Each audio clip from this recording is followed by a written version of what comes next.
You talk about rising to the top. There's a new poll out this week of Republican voters across the country, and it shows someone named Sarah Palin leading the 2012 race by 5 points over Mitt Romney. Well, aren't you the front runner for the nomination? Nope, don't know who conducted that poll, and I know that polls are fickle, and heck, after this interview, Chris, we may see a plummeting in the poll numbers. Who knows? These are fickle. I can't comment on what the poll numbers mean today. Why wouldn't you run for president? I would if I believe that that is the right thing to do for our country and for the Palin family. Certainly, I would do so. And how do you make that decision over the next 3 years? It's going to be, thankfully, a lot of time to be able to make such a decision. Right now, I'm looking at, as I say, other potential candidates out there who are strong. They're in a position of having kind of this luxury of having more information at their fingertips right now, so that the current events that we're talking about today, wait, because you're basically saying you will consider it.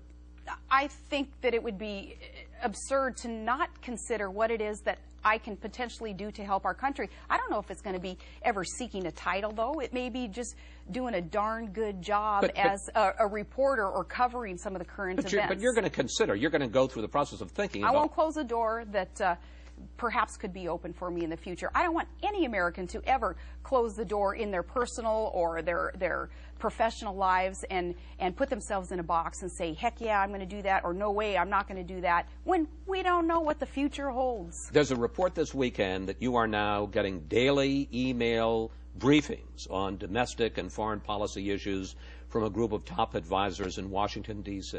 How come? Ever since our PAC was formed, we have had good people contributing, many volunteers. I guess you would call them advisors, yes, firing away emails to me every morning saying, this is what's happened in Washington overnight. You need to be aware of this. Good. It's great. It's helpful. Isn't that the move of somebody who is thinking about running for president? You mean conventionally, how someone would watch? I have no idea how conventionally people do this, how they try to open a door that perhaps isn't even open, and if that involves having a group of advisors send them emails every morning. I don't know how any of that stuff works. I don't know. I'm just appreciative of having some good information at my fingertips. Would you say you're more knowledgeable about domestic and foreign affairs now than you were 2 years ago? Well, I would hope so. Yes, I am.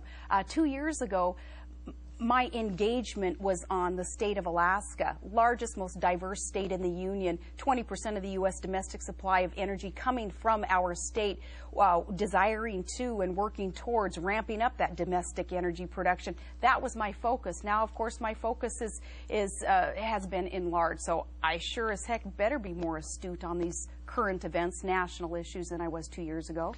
I know that 3 years is an eternity in politics, but how hard do you think President Obama will be to defeat in 2012? It depends on a few things. Say he played, and I got this from Buchanan reading one of his columns the other day, say he played the war card. Say he decided to declare war on Iran, or decided to really come out and do whatever he could to support Israel, which I would like him to do. But that changes the dynamics in what we can assume is going to happen between now and 3 years. Because I think if the election were today, I do not think Obama would be reelected. But 3 years from now, things could change if on the national security front. But you're not suggesting that he would cynically play the war card. I'm not suggesting that. I'm saying if he did, things would dramatically change if he decided to toughen up and do all that he can to secure our nation and our allies. I think people would perhaps shift their thinking a little bit and decide, well, maybe he's tougher than we think than he is today, and there wouldn't be as much passion to make sure that he doesn't serve another 4 years. But today, assuming that he continues on the path that he's going on, and we don't have that rally around the flag. Then he's not going to win.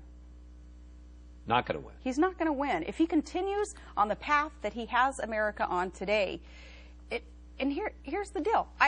That's what a lot of Americans are telling him today, and he's not listening. Instead, he's telling everybody else, listen up, and I'll tell you the way it is. Well, we have a representative form of government in our democracy, and we want him and we want Congress to listen to what the things are that we are saying, and that's what the Tea Party movement is about, too. It's not a well-oiled, beautiful machine. It is the people saying, please hear us. Congress, you have constitutional limits, and we want you to adhere to those. We have free market principles that built our country. Mr. President, we want you to remember those. We want you to look back on successes in history, like what Reagan did in times of crisis, and could you repeat those things, because they are proven to succeed. Word is that you're getting $100,000 for this speech this weekend. True? I'm not getting it. They're writing a check, a $100,000 check. And as I have said from day one on this, I'm turning right around and being able to contribute it back to the cause. That means to people, to events. So you're going to use your PAC and contribute it to candidates? I don't know if it's going to go to the PAC or if it goes to some nonprofit or what. Bottom line, I'm not personally benefiting from this. And the funny thing is I've had a lot of people, including a couple of talented people and talent at Fox, say, funny thing is about these type of speeches, Sarah, you're an anomaly. Nobody ever has asked, you getting paid for this? Or what are you going to do with the money? But this is the new normal, I think, when it comes to me, is people wanting to have me under a microscope and figure out every little detail of my life, including speaking fees. Bottom line, Tea Party movement, I'm giving the money back to the cause. Finally, regardless of whether you ever run for political office or not, what role do you want to play in the country's future? First and foremost, I want to be a good mom, and I want to raise happy, healthy, independent children, and I want them to be good citizens of this great country. And then I do want to be a voice for some common sense solutions. I'm never going to pretend like I know more than the next person. I'm not going to pretend to be an elitist. In fact, I'm going to fight the elitists, because for too often and for too long now, I think the elitists have tried to make people like me and people in the heartland of America feel like we just don't get it and big government's just going to have to take care of us. I want to speak up for the American people and say, no, we really do have some good common sense solutions. I can be a messenger for that. Don't have to have a title to do it. Can I get a you betcha out of you? You betcha. Governor, it's good. Thank you. Thank you. Now that you've found the way to Fox News Sunday, I hope you'll come back. Thank you, I will.